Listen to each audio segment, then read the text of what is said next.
അസ്സലാമു അലൈക്കും വറഹ്മത്തുള്ളാഹി തആല വബറകാതുഹു. നമ്മൾക്ക് പലർക്കും പല ആവശ്യങ്ങളും ഉണ്ടാകുമല്ലോ മനസ്സിൽ. നമ്മളുടെ ഈ ആവശ്യങ്ങളെല്ലാം നിറവേറാൻ വേണ്ടി സുബഹി നിസ്കാര ശേഷം ഈ ദുആ 3 തവണ ചൊല്ലുക.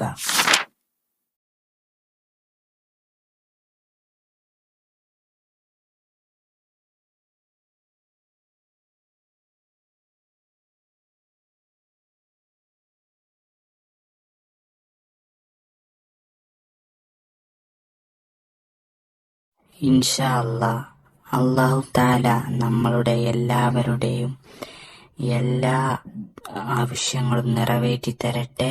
അസ്സലാമു അലൈക്കും വറഹ്മത്തുള്ളാഹി തആല വബറകാതുഹു.